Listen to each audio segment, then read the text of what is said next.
Assalamualaikum warahmatullahi wabarakatuh.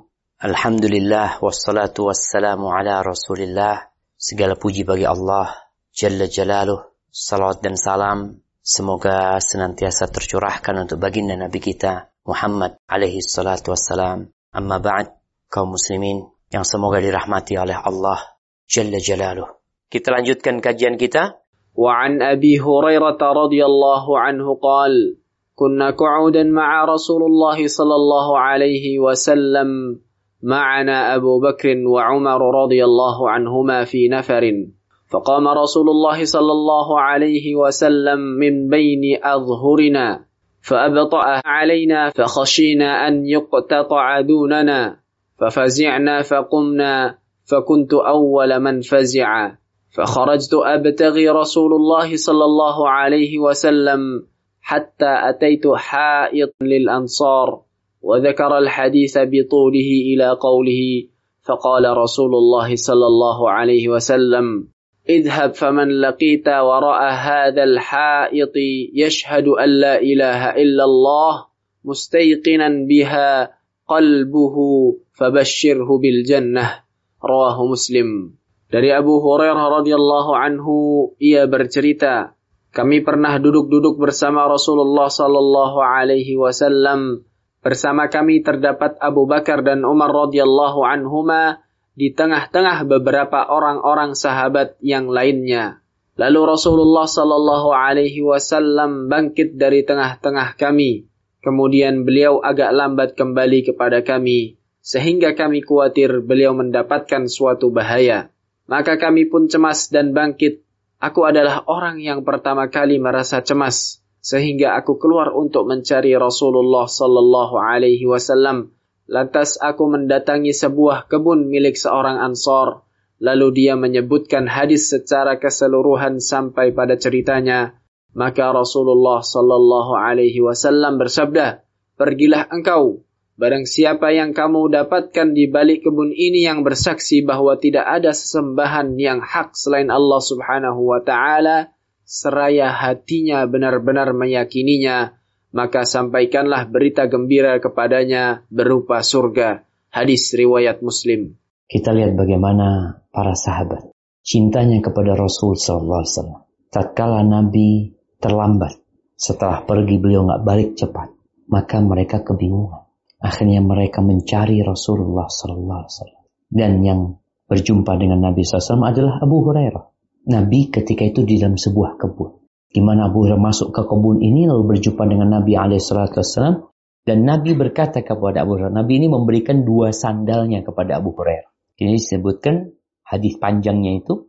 Rasulullah SAW memberikan 2 sandalnya kepada Abu Hurairah. Lalu beliau mengatakan, "Idhab bina'layya hataini." Berangkatlah engkau membawa 2 sandalku ini.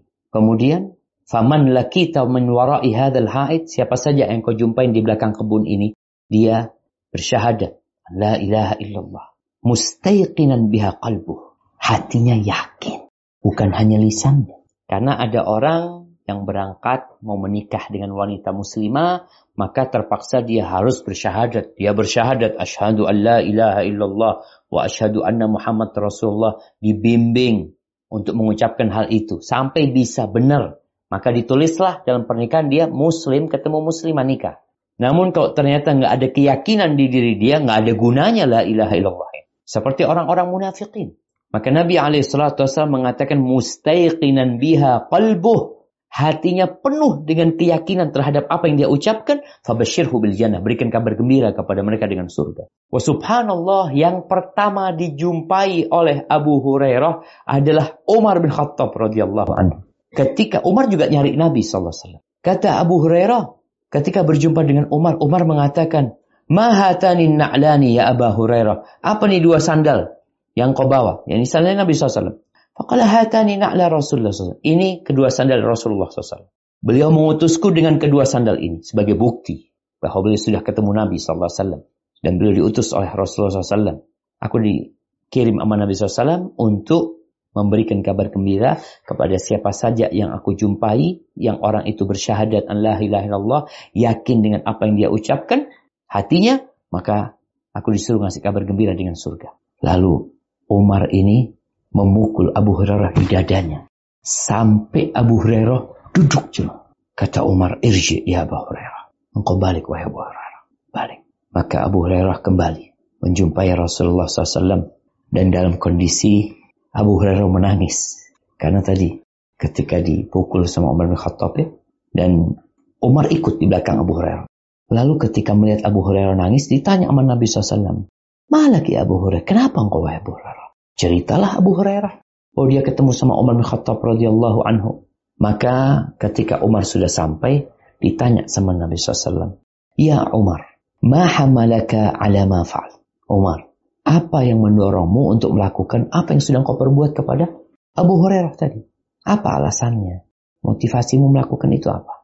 Lalu Umar mengatakan, ya Rasulullah, bi abi anta wa ummi. Artinya, beliau siap bapak ibunya menjadi penembus buat Nabi SAW. Apakah benar engkau mengutus Abu Hurairah dengan kedua sandalmu untuk memberikan kabar gembira kepada siapa saja yang bersyahadat an la ilaha illallah dengan yakin dari hatinya dengan surga? Kata Nabi SAW, na'am. Iya. Umar mengatakan, fala taf'al, jangan ya Rasulullah. Fa inni akhsha ayyattakil an-nas 'alaiha. Aku takut akhirnya orang itu bersandar kepadanya. Pokoknya ngomong la ilaha illallah aja. Mereka enggak beramal. Fa khallihim ya'mal, biar mereka beramal. Maka Nabi SAW akhirnya membiarkan mereka. Tidak lagi menyampaikan hadis ini. Tidak lagi menyuruh Abu Hurairah untuk menyampaikan. Karena ada orang-orang yang salah faham. Ini pentingnya kita belajar. Seperti tadi hadis berkaitan kalau kalian tidak berbuat dosa, Allah akan datangkan generasi yang lainnya. Akhirnya orang berpikir, oh kalau gitu aku mau berbuat dosa. Kan kalau aku nggak berbuat dosa nanti aku dimatikan sama Allah SWT. Inilah pemahaman-pemahaman yang cetek. Umar bin Khattab radhiyallahu anhu takut. Karena ada orang-orang yang nggak bisa memahami hadis dengan baik. Malahan hadis itu menjadi motivasi dia berbuat dosa. Akhirnya bersandar dia mengatakan, udahlah.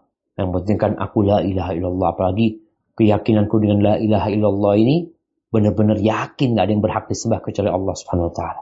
Jamaah rahimakumullah, itu yang bisa kita kaji. Semoga ilmu yang kita kaji hari ini berguna buat kita dan bisa kita amalkan dalam kehidupan kita, dan semoga Allah menerima amalan kita. Sampai berjumpa kembali. Barakallahu fiik. Wassalamualaikum warahmatullahi wabarakatuh.